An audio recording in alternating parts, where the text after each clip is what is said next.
অবস্থা এবং তার কারণে আজকে সমগ্র বাংলাদেশে নারীদের শিক্ষার হার অনেক বৃদ্ধি পেয়েছে এবং আমরা এখন পরবর্তী বিএনপি সরকার যে গঠিত হবে আমরা সিদ্ধান্ত নিয়েছি যে এই যে লক্ষ কোটি নারী যে শিক্ষিত হয়েছে এই নারীদের শিক্ষার আলো পৌঁছেছে কিন্তু এখন তাদেরকে আমরা অর্থনৈতিকভাবে স্বাবলম্বী করে গড়ে তুলতে চাই। বিশেষ করে খেটে খাওয়া নারী প্রান্তিক পরিবার যারা আছে, প্রান্তিক নারী যারা আছেন সারা বাংলাদেশে খেটে খাওয়া যারা নারী আছে তাদেরকে আমরা স্বাবলম্বী করে গড়ে তুলতে চাই এবং এই কারণেই আমরা সিদ্ধান্ত গ্রহণ করেছি যে আমরা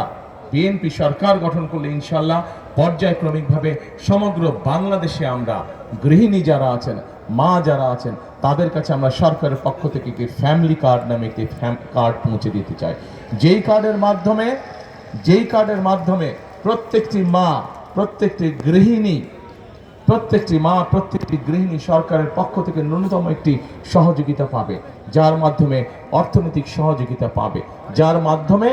ধীরে ধীরে সেই পরিবারটি, সেই মাটি, সেই গৃহিণীটি ধীরে ধীরে স্বাবলম্বী হয়ে গড়ে উঠবে। প্রিয় ভাই বোনেরা, একই সাথে বাংলাদেশে আমরা জানি কৃষি হচ্ছে প্রধান পেশা। বাংলাদেশের কোটি কোটি মানুষ কৃষি পেশার সাথে জড়িত এবং কোটি কোটি কৃষক আমাদের আছেন। কৃষক যদি ভালো থাকে বাংলাদেশের মানুষও ভালো থাকে এবং সেই জন্যই এই কৃষকরা বিভিন্ন সময় বিভিন্ন কষ্টের মধ্যে দিয়ে তাদেরকে যেতে হয়। আমরা সেই জন্যই সিদ্ধান্ত গ্রহণ করেছি যে এই কৃষক ভাইদের পাশেও আমরা দাঁড়াবো এবং কৃষক ভাইদের পাশে দাঁড়ানোর জন্য মা বোনদেরকে যেভাবে আমরা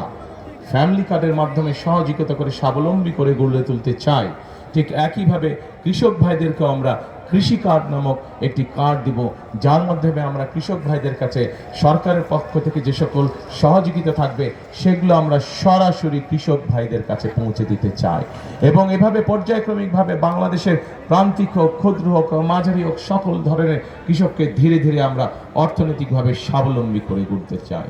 প্রিয় ভাই বোনেরা, এই এলাকা সহ ঢাকা 17 এলাকা সহ সমগ্র বাংলাদেশে আরেকটি বড় সমস্যা আছে। আমাদের তরুণ যুবক যারা আছে, তরুণ যুব সমাজের সদস্য যারা আছে, ছেলে হোক মেয়ে হোক, তাদের কাছে অধিকাংশের কাছে শিক্ষার আলো আছে কিন্তু সমস্যা হচ্ছে অন্য জায়গায়। শুধু শিক্ষিত হলেই হচ্ছে না, তাদের কর্মসংস্থানের অভাব রয়ে গেছে। আমাদের